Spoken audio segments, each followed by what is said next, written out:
Welcome to Bizarre Podcast.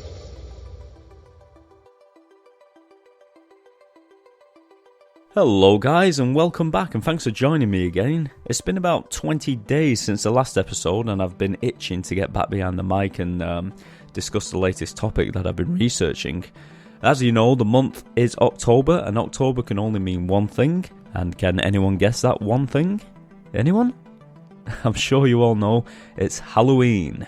And today's episode is a Halloween special. We're going to get a little bit spooky, and we're going to be discussing the Ouija board, or Ouija board. We're also going to be discussing how you pronounce it correctly, because that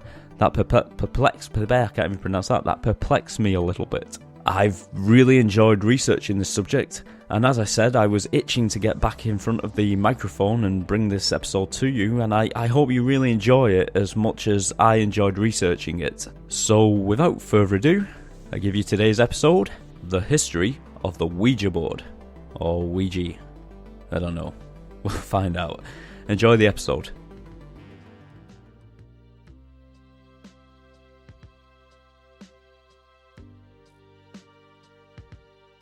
Right, before we go any further, we really need to decide how we pronounce Ouija, or is it Ouija board? I thought it was just me who was undecided, but I've discovered when researching this episode, there's more and more people who are unsure how to pronounce it. I admit I've been calling it a Ouija board since forever, but I've done a bit of research and I think the correct pronunciation is Ouija. That seems to be the most accepted pronunciation. But saying that, I've also found that a few of the pronunciation sites also call it Ouija. So I've come to the decision that both pronunciations are okay, just pick one you're comfy with. I'm going to go with Ouija and try my best not to slip up. Right, now that we've got that out of the way, let's talk about the origin of the board. Where did it all begin, and when did it all begin?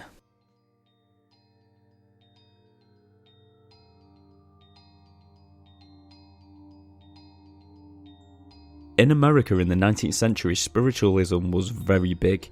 People come to believe that making contact with the dead was possible, and many become interested in this in a desperate attempt to contact lost loved ones. Because of the spiritualism boom, self-claimed psychics were making a living from claiming to be able to contact the dead by performing a séance. The dead would make contact by either rapping on the tables or walls, or even talking through the medium. Now, there were two sisters who lived in New York, who were mainly responsible for the boom in psychics and séances. Their names were Margaret and Kate Fox. Back in 1848, they claimed they contacted the ghost of a gentleman who had been murdered in their New York home. Their story was reported in the newspapers, which encouraged more spiritualists to follow suit and hold séances, many of them being charlatans who preyed on the grieving of people who had lost relatives dear to them. Now, these psychics, charlatans or not, they were making money left, right and centre. It was a good time for them. They were making really good money. But then the Ouija board was introduced to the public, and this seemed to put a little bit of a dampener on their career choices. Now, the idea behind the Ouija board had been around before its official release, although it was in a different format. For example, a simple paper and pen or a whiteboard could be used by the psychics who would write down messages from beyond given to them from the supposed spirits. And then of course you have table tipping, which was used as well. In 1886, it was reported that a new mysterious item known as a talking board was becoming very popular among spiritualists in Ohio. The talking board was more or less what we know today as a Ouija board. As I said, it was reported in a newspaper, and the article was seen by Mr. Charles Kennard, who instantly saw an opportunity to produce a great novelty item. Now, Charles Kennard wasted no time, and he managed to pull together a small group of investors and created the Kennard Novelty Company. The Ouija board was officially born when Mr. Elijah Bond, one of the investors, filed for a patent on May the 28th, 1890. Almost a year later, the patent was granted, and the board was officially on the market, branded under the Kennard Novelty Company. Apparently, the board was used right there in the patent office to prove that it did indeed work. Now, this bit I did find interesting. Rumour has it that the patent officer assured the patent would be successful if the board could successfully spell out his name, which was unknown to Elijah Bond. And as legend has it, the board did indeed spell out the patent officer's name. Now, who's to say that Elijah Bond didn't see the gentleman's name wrote down on a piece of correspondence, a piece of mail in the room or on his office door? We don't know, but this is how the legend goes, that Elijah Bond did not know the name of the man and the board did indeed spell out his name. I mean, if you like the idea of that, then you're going to love this. It's also rumoured that the board named itself.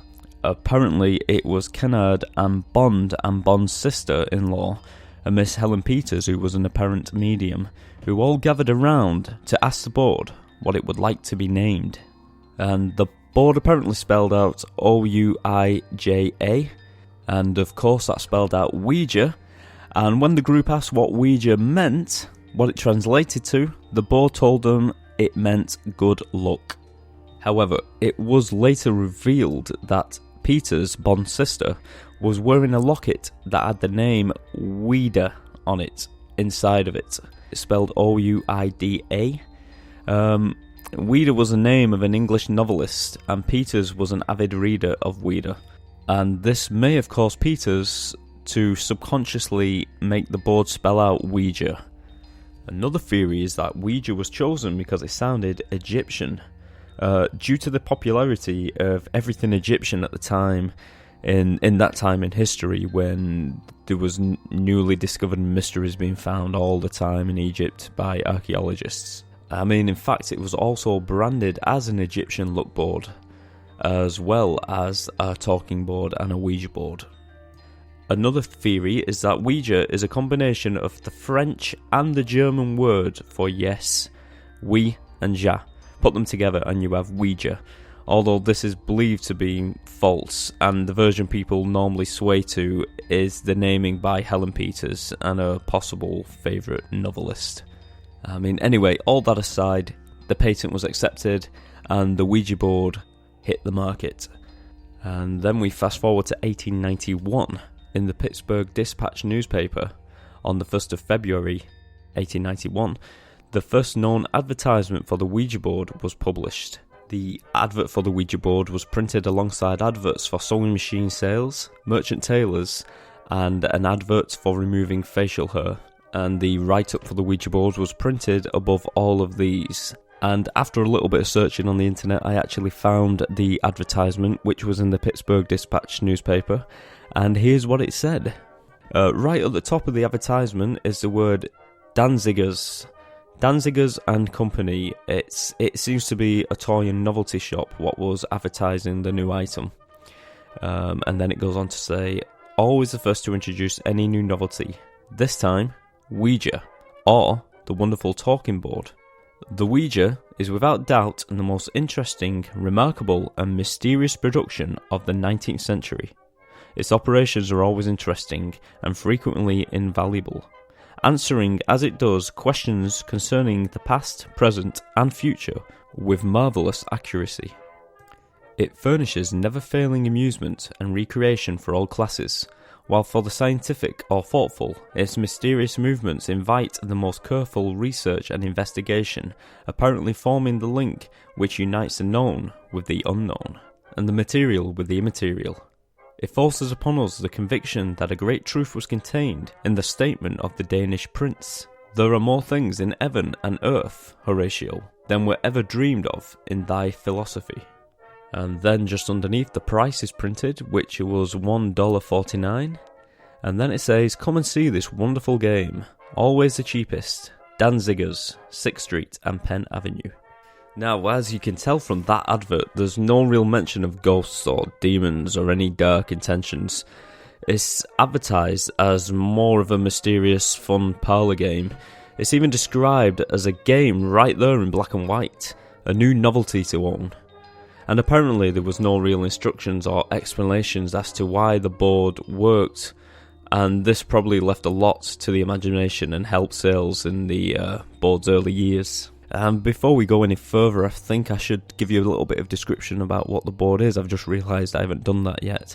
I'm sure many of you already know what the Ouija board is, what it looks like, but just in case there's some of you out there who don't, and I like being thorough as well. So if you have no idea what the Ouija board is, or what it looks like, I'll give you a brief description now. It's also known as a spirit board, or a talking board. The Ouija board is a flat board normally made out of wood, but doesn't have to necessarily be made out of wood, it can be made out of anything. In the top left hand corner of the board is the word yes. In the top right hand corner of the board is the word no. In between yes and no is normally the word Ouija, but not always. In the middle of the board you will find printed all 26 letters of the alphabet, and then directly underneath the alphabet you will find the numbers 1, 2, 3, 4, 5, 6, 7, 8, 9 and 0. And then directly underneath the numbers you will see the word goodbye.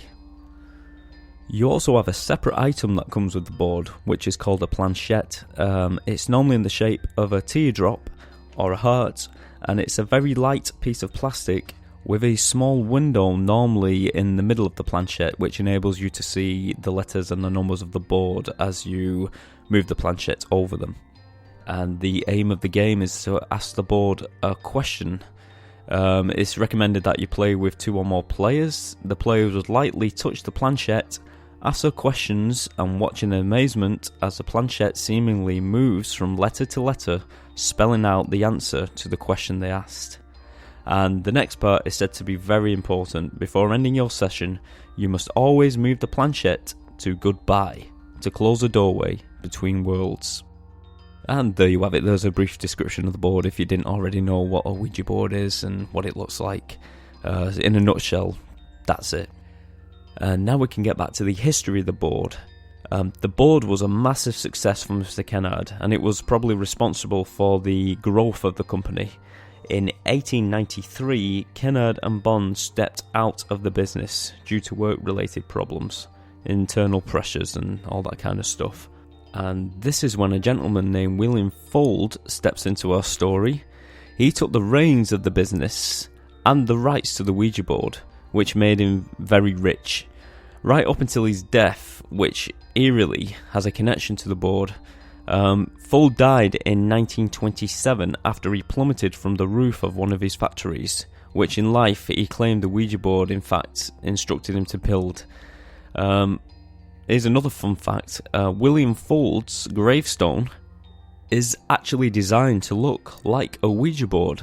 I mean, it's got the yes and no in the top corners, it's got the alphabet in the middle, the numbers underneath, and the goodbye, all there on this beautiful white headstone. I mean, you should Google it now and go and have a look at it. It is quite impressive to look at, you know, as impressive as a gravestone is to look at, I suppose. But it is nice. Go and Google it, have a look at it. It's really interesting. So at this part in our story, in the history of the board, we're in the 1900s, and the Ouija board is as popular as ever, loved by the general public, but hated by psychics and mediums who were trying to make a living off the so-called gifts. I mean, look at it from their point of view. They're making a living off doing psychic readings, and then all of a sudden, this new novelty item comes out, the Ouija board, and it's inexpensive. It's easy to buy. You can get it in the toy aisle of any good novelty shop. So, like I said, from the public's point of view, why would you pay the asking price of a psychic when you could just go out, buy a Ouija board, and get all the answers to your questions in the comfort of your own home, sat with your family? And you could ask the board whatever you wanted without judgment from any other people. And what you've got to remember at this point in time, the board was just a mystical family entertainment novelty item, just seen as a board game, and that's what it was. It was just a board game when it came out, outselling the likes of Monopoly. But the Ouija board was about to become a lot more popular at a time when history was probably at one of its darkest points, and people really needed something to believe in.